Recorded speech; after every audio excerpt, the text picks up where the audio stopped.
I'm confident for this fight. I don't want to talk of the after the fight.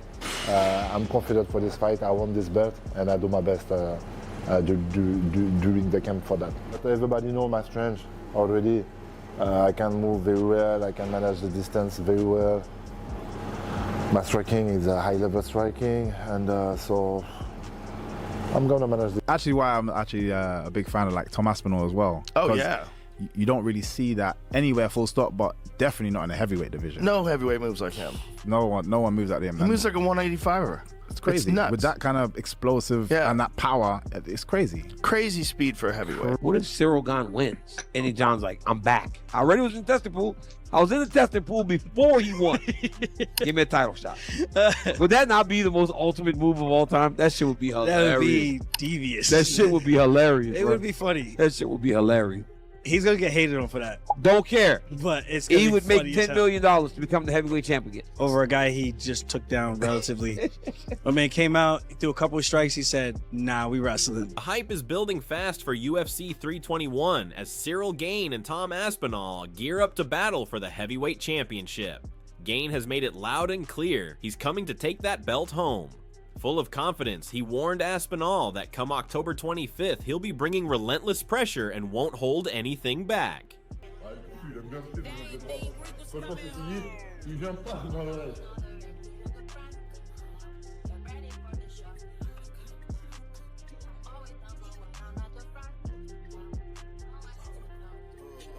Step how you want me to step for you. Don't be no crash dummy. I ain't gonna tell you do nothing I wouldn't do.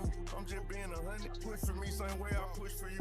In the street, show credit. Ciryl Gane says his entire focus right now is on the fight. He's keeping his head down, training hard, and blocking out all distractions. Instead of wasting time online, he's spending it with his close circle, his team, family, and friends. Gane believes his precise striking, movement, and smart distance control will be the key to victory. For him, this is about proving that discipline and focus always win. I'm confident for this fight.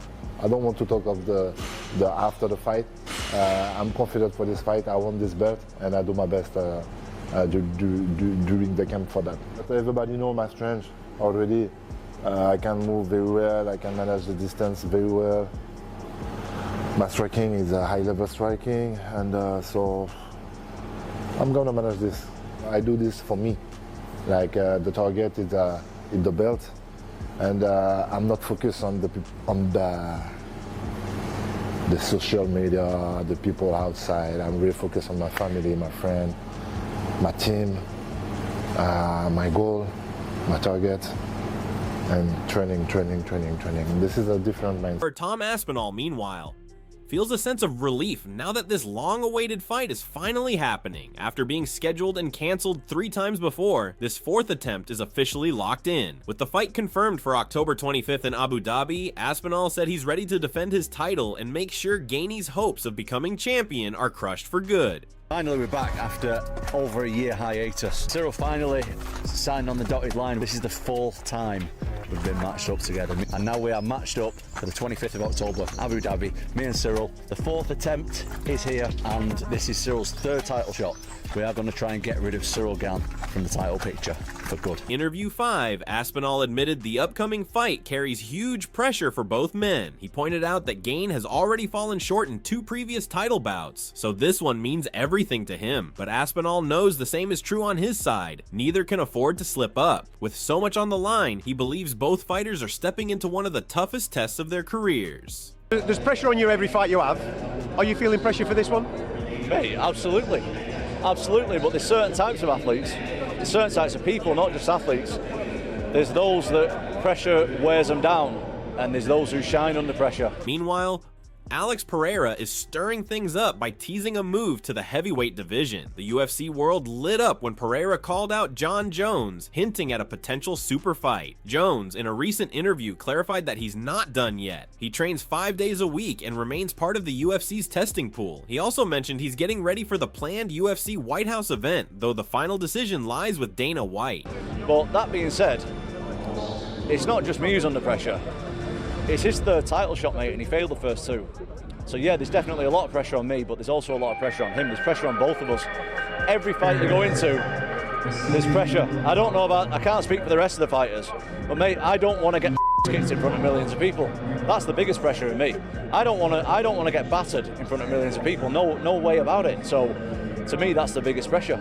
Titles, all rankings, statistics, all that aside, I don't want to get beat up in front of millions of people, so there's always pressure. Jon Jones says he's working hard to prove he still belongs among the elite. He's staying in shape, putting in the hours, and focusing on being ready for whatever opportunity comes next. Jones also highlighted his involvement in new UFC projects, saying they show how committed he is to the sport. He hopes this dedication will convince Dana White to give him a spot at the White House card. First and foremost, are you retired? I am not retired. I'm actively training 5 days a week, and I'm in the UFC's drug testing pool. Great. And what's the status of the fight at the White House? I don't really know. It's kind of out of my control right now. I'm training for the event. I'll be ready for the event. That's my goal. That's my intention.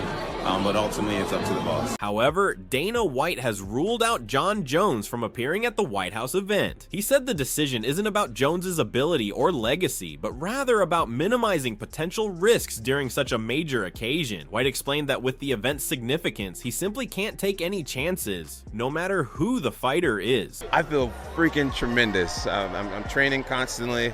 The brand's in a great place. We're doing really cool things, cool people like yourself. And I'm just happy to be here. Are you going to be a part of this White House card?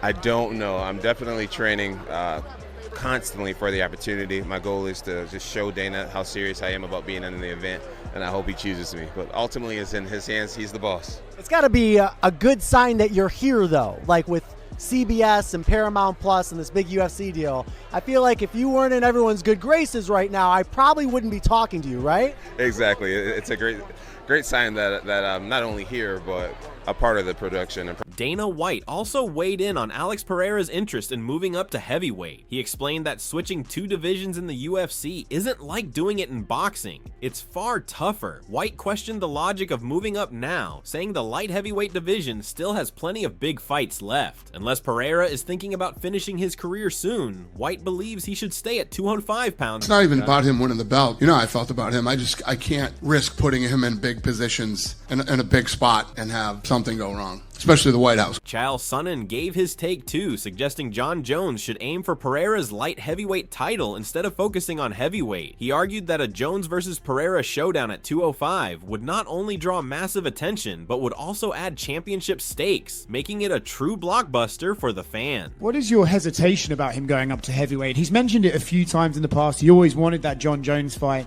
and I understand why maybe that fight wasn't appealing to you, but what is your reservations about sending him to heavyweight at this point? Probably that he was a middleweight. He was a middleweight, and he's going to jump up 2 weight classes in the UFC. It's not like jumping up 2 weight classes in boxing. It's a big jump. And as far as Yuri's performance, and it's not that I have any reservations about it. I mean, the guy is he's in a division that there's still some interesting fights.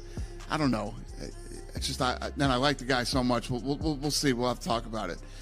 I just don't see why, unless he wants to retire, why throwing him in at heavyweight makes any sense, other than I just end up saying he wants to do it so bad. I'll just say yes. I don't know. Henry Cejudo also joined in on the discussion, pitching the idea of a Jon Jones versus Alex Pereira BMF fight, possibly even headlining the White House card. Cejudo said this would be a massive event, especially since Pereira's popularity is at an all-time high. He added that if both fighters agreed to make it their final match, it would go down as one of the most legendary fights in UFC history. Let me give you the hot take of the day. If I'm in Jon Jones's shoes and I hear this and I feel this buzz and there's this huge fight and it has all of a sudden got my interest, but there's no title on the line, I can fix that real fast. I can say I will fight you, and I'll even find a world title because it's going to be yours. I'll see it 205 pounds. And if Jon Jones does that, my partner, we're having a very different conversation. Oh, chill. Oh my God, I didn't even think about it. Michael Bisping also weighed in, saying that Pereira has already told Dana White he wants to move up to heavyweight, not only to face the winner of Gane versus Aspinall, but to chase a legacy-defining fight against Jon Jones. Bisping called it a bold move, saying Pereira wants to test himself against the man considered by many to be the greatest of all time. I think what's next for Merab is the winner of Umar Nurmagomedov and Mario Bautista. I think because of that close fight that he did have with Umar, I mean, I feel like it's well deserved, especially if he gets through a guy like Mario Bautista.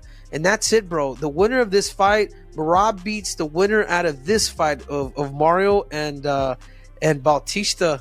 I think he should go up to 145 pounds. You know what? Call me crazy, Kush. But I do feel that if he does go up to 145 pounds, I think he could beat Alexander Volkanovski. I really do, man. If he's been able to do that to the majority of all of us, bro, imagine him feeling even better up a weight division. He could bring some problems to Volkanovski or anybody at 145 pounds. Bisping praised Pereira for consistently putting on thrilling performances and earning the fans' respect through his comebacks and dominance. He mentioned that fights against Gigi Prochazka or Carlos Ulberg could happen, but since Pereira has already beaten Prochazka twice and would likely overpower Ulberg, the only truly exciting option is Jon Jones. According to Bisping, a Jones versus Pereira super fight, possibly at the White House, would be a once-in-a-generation. What's next? Now, of course, he wants to go to heavyweight. Dana White said that he saw him at the Performance Institute on Friday. He told Dana face-to-face he wants to go to heavyweight, and you would assume that by going to heavyweight, he would mean wanting the winner of Ciryl Gane versus Tom Aspinall, which goes down in just a couple of weeks. But that's not what he wants. He wants to take on Jon Jones at the White House, the greatest of all time, depending on who you ask, of course. We're not getting into that whole debate. That's what Pereira wants. Now, I will say this. The man should be afforded some wild opportunities. What he did, the way he came back, the way he thrills audiences, the knockouts that he's had, the career that he's had, the impact that he's made on this sport, and the fan base that will once again be behind him is immense, okay? So I say give the man some fun fights. Yes, of course, there is Carlos Ulberg out there, and there is Jiří Prochazka. Jiří, I could not be a bigger fan of that guy. I love that guy, but he's been beaten by Alex twice. I hate to say it, I don't think the outcome would be much different. Carlos Ulberg, yeah, sure. Make him fight Carlos Ulberg, probably beat Carlos Ulberg, because it'll be a kickboxing match. Ulberg's not going to shoot a double leg takedown. He's not all of a sudden going to turn into a Dagestani wrestler that he just beat, by the way, 1 minute, 20 seconds. He would probably beat Carlos Ulberg as well. So what do you do with him? Well, you give him something. Thanks for tuning in, fight fans. If you live and breathe MMA, make sure to hit like, subscribe, and keep it locked right here. This is Boxing Cage, bringing you all the latest updates, predictions, and stories from the world of UFC.